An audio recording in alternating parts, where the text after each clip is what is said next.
ये कहानी है कलकत्ता में एक गांव की, जो मैंने एक बुजुर्ग से सुनी थी। एक बार की बात है कि कुछ अंग्रेज़ शिकारी भारत के किसी जंगल में शिकार पर गए। उस जंगल के बाहर एक डाक बंगला था। उसमें पहले से ही कोई बड़ा अंग्रेज़ अधिकारी ठहरा हुआ था, परंतु उन अंग्रेज़ शिकारियों को जंगल के बीच बने एक पुराने डाक बंगले में रुकना पड़ा। इस डाक बंगले का रखवाला अपने परिवार के साथ रहा करता था और डाक बंगले में रुकने वाले लोगों की सेवा किया करता था। इस रखवाले के परिवार में उसकी बीवी तथा लगभग 14-15 साल की उसकी एकमात्र लड़की थी। एक शाम जब अंग्रेज़ शिकारी शिकार करके वापस डाक बंगले पर आए तो नहा धोकर खाने पीने बैठ गए। पीने के बाद उन्हें इतनी चढ़ गई कि वे लोग पूरी तरह से बहक गए और उस रखवाले को गोली मारने के बाद उसकी बीवी तथा बच्ची को नोच डाले। इन पापियों के नशे में कुछ भी नहीं पता चला और इन्हें नोचने के बाद उन दोनों को भी गोलियों से भून डाले और तीनों की लाश को डाक बंगले के पीछे दफना दिया। ये बात आई गई रह गई। अंग्रेज़ों ने फिर कुछ दिन के बाद वहाँ कैलाश नामक एक नया सेवक रख दिया और किसी को कुछ भी नहीं पता चलने दिया कि इस पुराने डाक बंगले का पुराना सेवक और उसका परिवार कहाँ चला गया। एक बार की बात है, नया सेवक कैलाश रात को गेट बंद करके सोया हुआ था। तभी अचानक उसकी नींद खुल गई, क्योंकि उसे लगा कि दरवाजे पर कोई रो रहा है। उसने एक हाथ में लाठी उठाया और दूसरे में चिराग और दरवाजे पर आकर हाँक गया। कौन है? इतनी रात गए दरवाजे पर कौन रो रहा है? उसने देखा कि एक किशोरी दरवाजे पर बैठी रो रही है। कैलाश उस किशोरी के पास गया और उसके सिर पर हाथ रखते हुए कहा कि बेटी रो मत, अंदर चल। फिर उस किशोरी के अंदर आने पर कैलाश ने उसे पीने के लिए पानी दिया और पूछा कि बेटी तुम कौन हो और इतनी रात को अकेले इस जंगल में क्यों भटक रही हो? कैलाश की इतनी बात सुनते ही वह किशोरी और तेज फपक पड़ी। कुछ समय तक तेज तेज रोने के बाद वह थोड़ा शांत हुई और कैलाश को बताई कि वह इस डाक बंगले के पहले सेवक की पुत्री है। फिर उसने यह भी बताया कि कैसे 4-5 अंग्रेज शिकारियों ने उसके पिता को मार डाला और उसके बाद उसके तथा उसकी माँ की आबरू को नोच डाला। फिर कैसे उसकी माँ तथा उसको भी गोलियों से भूनने के बाद डाक बंगले के पीछे दफना दिया। उस किशोरी की इतनी बातें सुनते ही कैलाश पूरी तरह सहम गया, पर निडरता दिखाते हुए पूछा कि ऐसा कैसे हो सकता है? अगर तू मर गई है तो मेरे सामने कैसे बैठी है?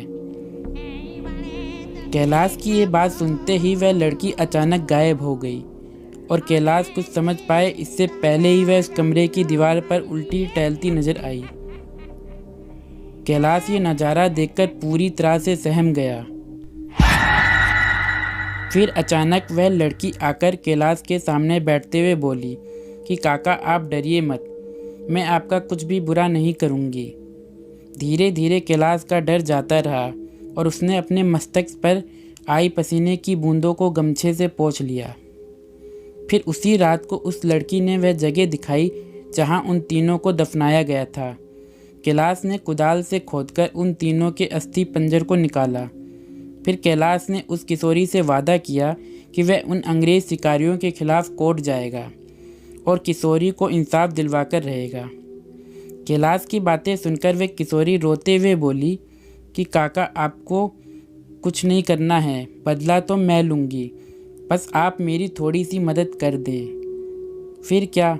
उस किशोरी के बताए अनुसार कैलाश ने बीमारी का बहाना बनाकर उस डाक बंगले की नौकरी छोड़ दी तथा उस किशोरी को किए वादे के अनुसार उस किशोरी के माता पिता की अस्थियां को जला दिया तथा उन दोनों के नाम पर पूजा पाठ भी करवाया। उन दोनों की मुक्ति हो गई, पर लड़की के कहे अनुसार कैलाश ने ना लड़की के अस्थि पंजर को जलाया और ना ही उसके क्रियाक्रम के कोई अनुष्ठान पूजा पाठ ही किया, क्योंकि किशोरी ने कहा था कि अगर उसके लिए भी पूजा पाठ हो गई तो वह इस भूतोई योनि से मुक्त हो जाएगी, फिर उन दरिंदों से बदला नहीं ले पाएगी। समय बीतता गया और अब उस डाक बंगले में कोई नया सेवक आने को भी तैयार नहीं होता, क्योंकि कैलाश वहीं आसपास मंडराता रहता और नए आने वाले सेवक को भूतिया कहानी सुनाकर भगा देता। कभी कभी वह किशोरी भी अपनी भूतिया कारनामे से आने वाले नए सेवक को 9-2-11 कर देती थी, पर उस बंगले पर शिकारियों का आना कम नहीं हुआ। वे आते और खुद ही अपनी व्यवस्था करते, पर जो अब आता वह वापस नहीं जाता, क्योंकि उस डाक बंगले में ठहरने वाला हर अंग्रेज शिकारी उस लड़की का शिकार हो जाता। कभी कभी तो ऐसा होता कि वह लड़की किसी अंग्रेज शिकारी को अपने लटकों झटकों में फंसाकर उस डाक बंगले में लाती और रात को अपने असली रूप में आ जाती और डराकर उस अंग्रेज को मार डालती और उसका खून पी जाती। यह क्रम चलता रहा और उस डाक बंगले में मरने वाले अंग्रेज शिकारियों की मौत का रहस्य ही बना रहा। अंग्रेज अधिकारियों के लाख कोशिश के बावजूद ना तो कोई हत्यारा पकड़ में आता था और ना ही मरने वाले अंग्रेज शिकारियों की मौत का कारण पता चलता था। धीरे धीरे खबर आसपास के क्षेत्रों में अंग्रेज शिकारियों आदि में फैल गई कि पुराने डाक बंगले में ठहरने वाले हर शिकारी की रात में मौत हो जाती है तथा वो दूसरे दिन का सूरज नहीं देख पाता है। 2-3 वर्ष और बीते। अब वह डाक बंगला खंडर हो गया था, क्योंकि अब किसी में भी हिम्मत नहीं थी कि वह वहाँ ठहरे। आखिर किसको अपनी जान की परवाह नहीं होती। पर वह किशोरी भूतनी जो अब युवती बन गई थी, उसी डाक बंगले में रहकर अपने हत्यारों का इंतजार करती रही। दिन में इधर आने जाने वाले लोगों को उसका एहसास होता था, क्योंकि बराबर रोती रहती थी, पर किसी को दिखाई नहीं देती। एक बार की बात है कि वह युवा भूतनी उस जंगल में रह रहे एक युवा भूत तथा युवा भूतनी के संपर्क में आई। ये दोनों आदिवासी थे और जंगल में लकड़ी काटते समय किसी अंग्रेज शिकारी के शिकार बन गए थे। युवा भूतनी उन दोनों को लेकर शहर की ओर निकल गई। युवा भूतनी उन दोनों भूत भूतनी के साथ शहर में घूम घूमकर अपने हत्यारों की तलाश करती रही। 2-3 दिन की मेहनत के बाद ही वह अपने हत्यारों को पहचान ली। एक दिन वह शाम के समय खूबसूरत युवती बनकर उनमें से एक अंग्रेज हत्यारे के पास गई। घर पर उस अंग्रेज के सिवा कोई नहीं था। फिर उसने खूब लटके झटके दिखाए और उस अंग्रेज को अपनी सुंदरता में फांस लिया। रूप लुभावन हो तो अच्छे को फंसते देर नहीं लगती। योजना के अनुसार वह दूसरे दिन भी उस अंग्रेज से मिली। फिर उसे पूरी तरह विश्वास में लेने के बाद एक दिन कहीं कि क्यों ना कहीं हम लोग शिकार पर चले, ऐसा उसने कहकर उसे मनाया। अंग्रेज ने कहा कि अच्छी बात है, मेरे कुछ मित्र शिकारी हैं, उन्हें भी लेकर चलते हैं। फिर क्या था, उस युवती भूतनी ने उस अंग्रेज से कहा कि मेरी एक सहेली है और वह भी बहुत ही खूबसूरत है और शिकार पर जाना पसंद करती है। फिर दूसरे दिन उसने उस युवती भूतनी ने अपने साथ आए हुए दूसरी युवा भूतनी से उस अंग्रेज शिकारी को मिलवाया। अब तो अंग्रेज पूरी तरह उस भूतनी के माया जाल रूप में फंस चुका था। एक दिन सुबह सुबह वह अपने उन्हीं पुराने दोस्तों के साथ जंगल की ओर निकल पड़ा। दिन भर शिकार करते रहे और खूब मौज मस्ती की। शाम होने को आई तो अंग्रेज शिकारियों ने कहा कि अब सूर्य ढलने लगा है, क्यों ना हम लोग वापस शहर लौट चले। अंग्रेज की बात सुनकर उस युवा भूतनी ने कहा कि ना, आज रात हम लोग यहीं ठहरकर जंगल का आनंद उठाते हैं। पर एक अंग्रेज शिकारी ने कहा कि हमने पहले से डाक बंगला तो बुक किया नहीं है, ठहरेंगे कहाँ।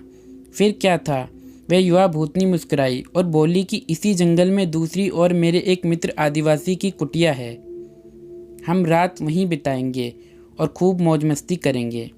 अब हुआ यूं कि उस युवा भूतनी की योजना के अनुसार देखते ही देखते उसके मित्र युवा भूत ने एक मड़ई तैयार कर ली। उसमें ऐसो आराम की सारी चीज़ें भी ला दी थी उन दोनों युवा भूतनी के साथ में अंग्रेज उस मड़ई में पहुँचे। उन्हें अंग्रेज अधिकारियों को उस मड़ई की दशा देखकर अजीब लगा, क्योंकि उस मड़ई में महलों, बड़े बड़े होटलों जैसी व्यवस्था थी। वे सभी अंग्रेज चौंक गए। रात को पार्टी शुरू हुई तथा साथ ही अंग्रेज अधिकारियों की सिट्टी पुट्टी गुम होना ही, क्योंकि पहले तो उन दोनों को युवा भूतनी, जो देखने में बहुत खूबसूरत लग रही थी, अचानक बहुत ही डरावनी रूप बना ली। ऐसा रूप जिसे देखते ही अच्छों की पैंट गीली हो जाए। फिर क्या था, उन भूतनियों ने गिलास में खून भरकर ला कर उन अंग्रेज़ों को पिलाना शुरू कर दिया। किसी अंग्रेज की हिम्मत ही ना थी कि वह ना करे, क्योंकि सब के सब पूरी तरह से डरे हुए थे और कांप रहे थे। अचानक आदिवासी युवा भी विकराल रूप में आ गया और अचानक उछलकर उसके पास के एक मोटे पेड़ की छोटी शाखा को उछलकर इतना जोर से खींचा कि चर्र की आवाज़ के साथ वो मोटी शाखा टूट गई। उसके बाद वह विकराल भूत उन अंग्रेज शिकारियों में से एक को पकड़कर पैर के नीचे दबाकर देखते ही देखते चीर दिया और उसके खून को पीने लगा। उसका खून पीते देख दोनों भूतनियों ने भी लंबी लंबी विकराल जीभ निकालते हुए खून पीने में उसका साथ देने लगी और साथ ही अपने बड़े बड़े नाखूनों से उसका शरीर जगह जगह से चीरने लगी। उस युवा भूतनी ने तो भयानक आवाज़ निकालते हुए दौड़कर एक दूसरे अंग्रेज शिकारी के पास पहुंची और उसकी आंखों में अपने विकराल भयावह भाले जैसे नखों को डालकर उसकी दोनों आंखों को निकालकर खा गई। उसके बाद उन तीनों भूतनी भूत ने एक एक कर सभी अंग्रेज शिकारियों को मार डाला। दूसरे दिन अंग्रेजों की खोज में गए अंग्रेज अधिकारियों को उनकी ऐसी विभत्स लाशें मिली जिसे देखकर उनकी रूह कांप गई। उनको ऐसे नोचा गया था कि लगता था कि किसी मनुष्य या जानवर का काम नहीं है, ये किसी भूत प्रेत का काम है। कैलाश को तो सब कुछ पता ही था, पर वह किसी को कुछ नहीं बताया। फिर एक दिन समय निकालकर गोपनीय रूप से कैलाश ने इस युवा भूतनी के कंकाल को भी जला दिया तथा उसकी मुक्ति के लिए एक पूजा भी करवा दी। तो दोस्तों, कैसी लगी आपको ये कहानी? अगर ये कहानी पसंद आई हो तो इसे लाइक करें, साथ ही अपने दोस्तों के साथ शेयर करें और साथ ही हमारे चैनल को सब्सक्राइब करके बेल आइकन दबाएं हमारी वीडियो सबसे पहले देखने के लिए। जय हिंद।